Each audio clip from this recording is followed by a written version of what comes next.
Wrapping up lecture 4. This is the final part. Yeah, we were there in France and seeing what Peter Paul Rubens was doing there in Paris, France. And he's working for this lady here, the Queen of France. Her name is Maria de Medici, and she had that PR problem. Remember, everybody hated her there. So she needed an artist to come in and that would shout the what? The big lie, and erase all that bad press and replace it with a brand new narrative about her life. And that is when Peter Paul Rubens, there in Paris, created a 21 series of paintings called the Maria de Medici cycle. Now, we're only going to be looking at one painting, but all of them take an ordinary woman, albeit a queen, and elevate her to a superhuman status, almost indeed on the same level as a deity. And that was the whole point.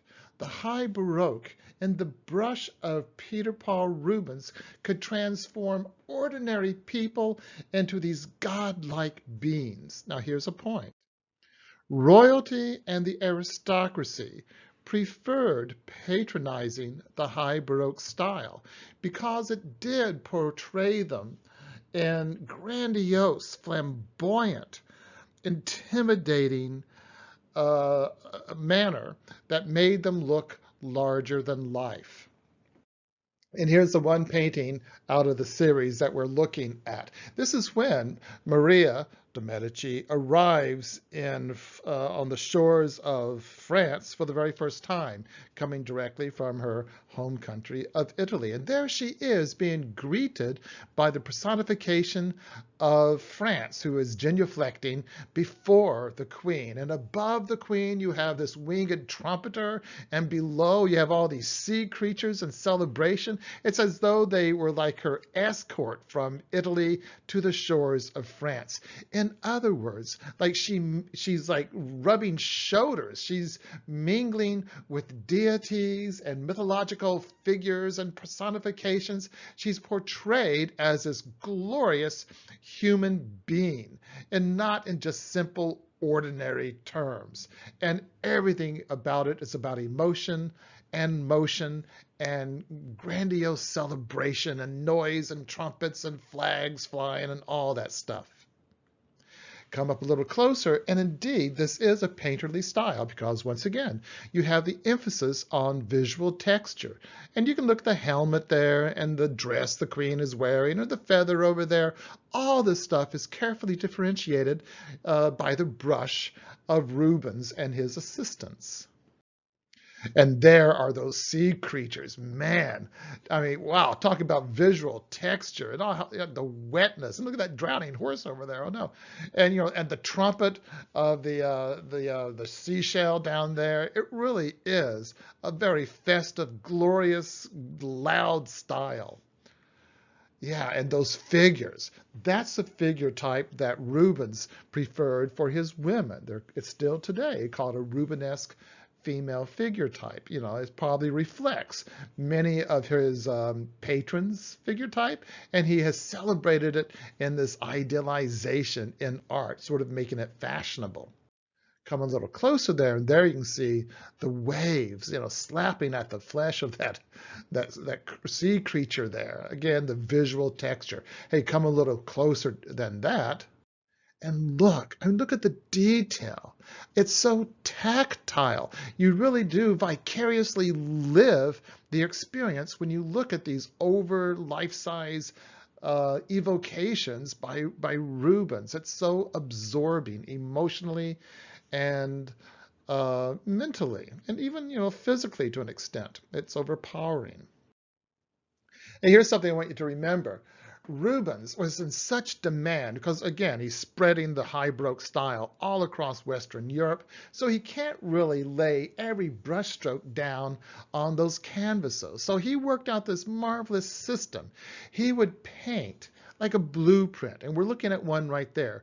These are small sketches, compositional sketches, all of his own invention, and then he would turn these sketches frequently, not always, but frequently, turn these sketches over to some of the best painters in Northern Europe and phenomenally skilled assistants who would then take this blueprint and then paint it large and produce the final product after the design of Rubens. And then at the end, Rubens would come in and put all the master touches on the surface of the painting to really make it sing and unify it in style.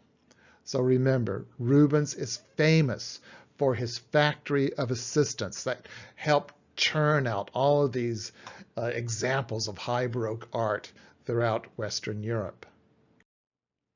And the reason why the aristocracy and royalty and also the church loved the high Baroque style is because it shouted the big lie. If you say something long enough and loud enough, the populace begin to believe it. It starts to sink in. They absorb the lie as a truth.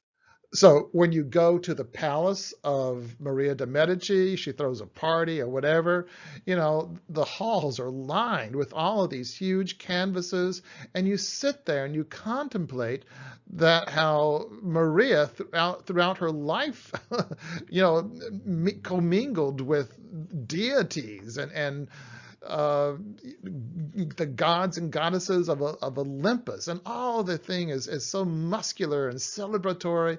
You begin to say, well, maybe she is a little great and not so hated there in France. So again, it's giving her a new PR, public relations profile for France, and the high Baroque style did it for her.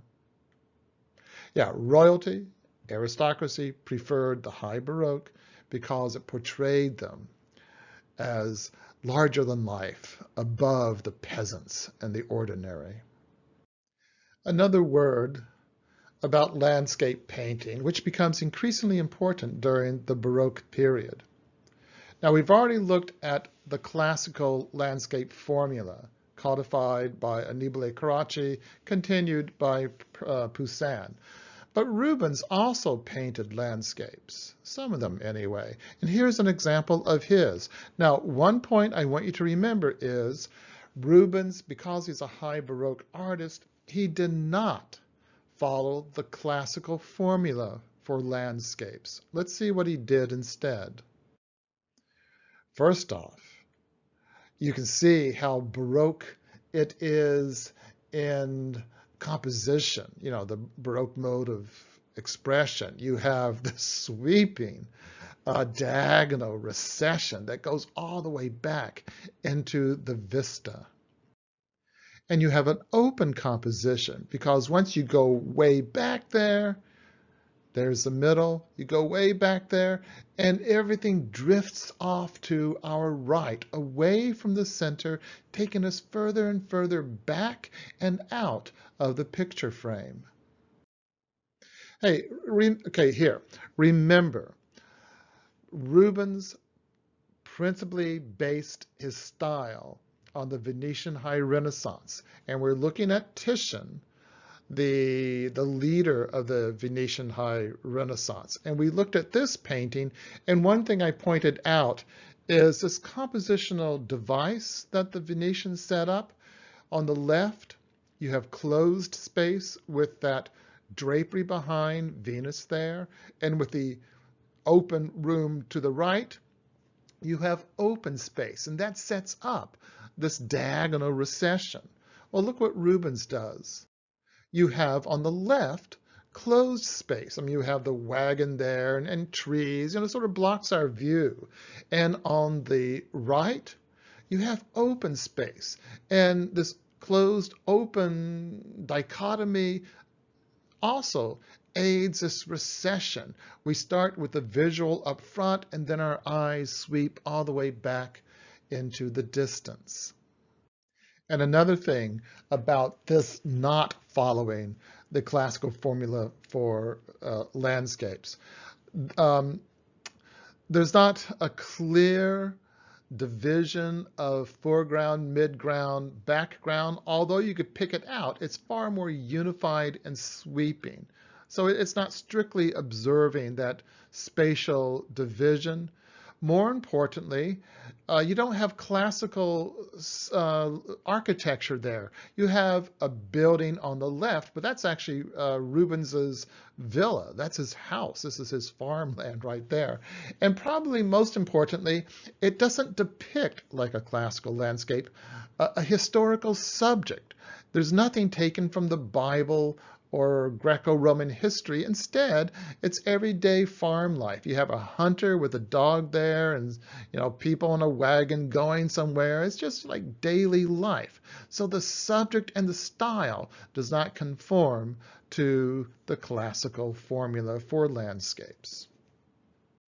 We are back in Rome, but we're still looking at high Baroque art. This time, we're looking at Gian Lorenzo Bernini. I want to introduce this phenomenal artist. This lecture and next week, we'll look at him more fully.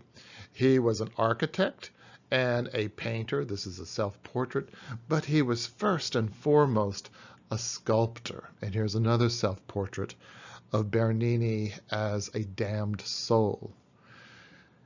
His early work in Rome is phenomenal and very famous. And here is an example when he was only in his early 20s, like 23, 24. It's a mythological scene. It's the rape of Proserpina. Proserpina is the Roman name for Persephone, the Greek goddess. And the story is this. Proserpina was out collecting flowers or something, and then suddenly Hades, or in this case Pluto, the Roman name, appears from hell looking for a wife and sees this young maiden, and he grabs her and rushes back into hell and there make her his wife. So a mythological scene and also a scene of sexual nature, just like we saw with Carracci in the Farnese ceiling, but a little later in this case. And what do we see? We see the moment of abduction. So just like the high Baroque, it is caught in mid-action. And he's rushing back before he is caught by anybody. And he passes that threshold of hell, which is that three-headed dog, Cerberus, right there, barking, looking around, making sure that Pluto has not been followed. And there is all about rush, struggle, emotion, action. I mean, there's nothing resolved, nothing classical about this at all. Muscularity and softness resounds throughout the surfaces of the sculpture. And just like Peter Paul Rubens being mostly inspired by the Venetian High Renaissance, we also see that Venetian High Renaissance vocabulary informing Bernini's work. Let's just look, I mean, even though it's sculpture, we can still compare it with the Baroque mode of expression. The Titian that we're looking at there on the right, it's all about an open composition. It's fleeing from the center. Now, on the left with Bernini, it's also all about rushing away from where it was. It's not resolved, it's not static, it's not axial, it's moving forward. So it's an open composition, breaking through all sorts of borders you would like to impose upon it. And just like we saw last time with Rubens, Titian's painting is all about visual texture, the differentiation between the surfaces, the flesh, the bull, all of that stuff. Walk up close to the Bernini. That is phenomenal. Look at the muscularity of the arms, the veins even. I mean, just, under the surface of the skin, the tendons, and then the softness, the give of Proserpina's thigh there. It's clearly a different type of flesh, a different type of solidity. And remember, all of this is a block of stone, a single block of stone. but the magic, the genius of Bernini transforms it into surrogates of human flesh. That really is absolutely amazing.